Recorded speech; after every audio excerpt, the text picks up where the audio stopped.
Hey guys, I wanted to share a quick video today about an issue that was prompted around a conversation I heard at the gym this morning. And this issue I want to discuss is something that I know affects more people than not. It's certainly affected me in the past. And this issue is procrastination. And procrastination is such a complex thing. So stick with me because there's a fair bit to unpack here. But first of all, let's have a look at essentially what procrastination is. It's the inability to actually take action and start to get something done that we want to do. So when we look at achieving something, we automatically set a goal or have a vision. It doesn't matter how big or small it is, there's definitely an end game that we want to reach. Now, the main issue behind procrastination is fear. And it's really fear of failing. And that comes under a number of reasons. And we'll discuss that in a second. But really looking at failure and the shift in what that means is where we actually need to start with this change. Because we're being taught through societal beliefs at school, being judged, even maybe at the workplace, that failing or falling short is bad or wrong. And in fact, failing or falling short is just feedback. It's just data points for us to learn from and move on. I mean, think about it this way. How many times have you been taking a road trip and you've taken the wrong turn, gone down the wrong road? You don't sit there and go, I'm done, I'm heading back home. You stop, you recalibrate the GPS, get your bearings, and you move on. And you know next time that if you ever see that road again, you're gonna go, I've been down there, not where I need to go. So we need to reframe what failing is and falling short, and then we can dispel the fear around that. Now, see, what makes it really hard when we look at where we're at and the end goal or vision that we want to achieve is that gap. The stuff that we need to get done to achieve what it is we want to achieve. And the mind really plays havoc here because the mind loves to compare, measure, and describe. So when you're looking at achieving something, all of a sudden it wants to sort of compare this scenario. And it's always looking at the worst case scenario because remember, the subconscious mind is there to look after you and keep you safe. So it starts looking, well, you've never done this before. You tried this once and that failed, and you've been saying you want to do that for the longest time, never happened. So it starts comparing, going, there's not a probable reason why this should happen. And then it just starts describing you. You know, that voice in your head sits there saying, man, if you say you're going to do this and you don't, you are going to look like a fool. You're a loser. You're going to fall short. You're not good enough. It's never going to happen. It starts describing us. And then the last thing it does is really measure. Again, it wants to look at the evidence that it does or doesn't have.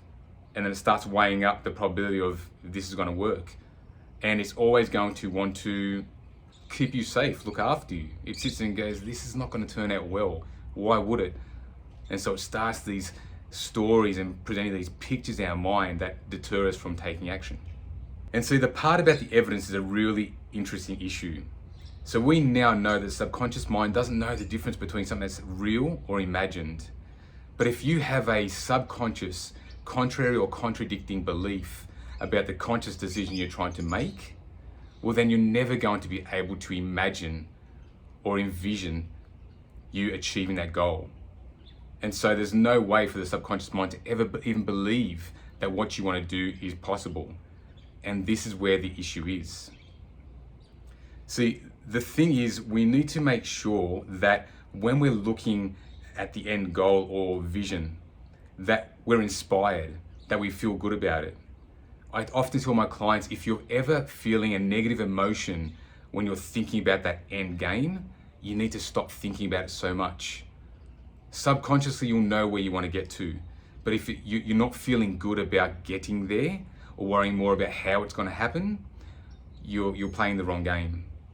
So there's two tips that I work with when I'm talking to my clients about this. And they do work very well after a session because after the suggestions and the reprogramming, they really take effect quickly. But the two tips are this. The first is, as I said, you need to make sure that we're not looking at the total end game too often. Because if it's conjuring up negative feelings and emotions, that's going to play straight into your subconscious beliefs. And you will have that paralysis by analysis sort of feeling. So make sure that we're not obsessing about the end result. Enjoy it, try and feel good about it, but don't obsess too much. Don't hang the ability to get there as something that's going to define you. And the second tip, and the most important one I work with my clients on, is looking at what is the one small logical step or action you can take today. See, it's just about starting, not getting it right, not being perfect, but just taking action. Because normally when we're feeling anxious or overwhelmed, it's because we're not moving. We as human beings like to move. That's what we do. So instead of worrying about filling that gap and how it's going to get done, just worry about the next step. And I often ask my clients to think of it this way in those moments where they start questioning themselves. You can walk up a massive staircase in pitch black, just feeling out the next step, and then the next step, and then the next one after that. And before you know it, you're going to reach the top. It's just about the next step. Or think about a car.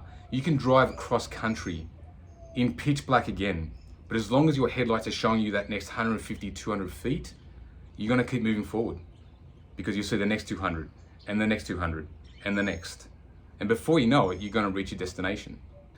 So guys, if there's something that you've been wanting to do or change and it hasn't happened for the longest time, I'm going to say right now that the likelihood of it happening is not very good, because it's not about making just a conscious decision. The conscious decision to change, yes, absolutely, it's a powerful thing. But making those changes consciously doesn't always work. And it's because you may have, and normally do have, a limiting or a contradicting belief subconsciously about what it is you're asking yourself to do. So if there's something that you want to do and it's not getting done, guys, give me a call, send me a message. I promise you there's an easy and quick way to get these changes done, and it's through hypnosis. So stop kicking stones, stop feeling bad, angry, frustrated, and guilty. It's not your fault. We all go through it. I've certainly been there.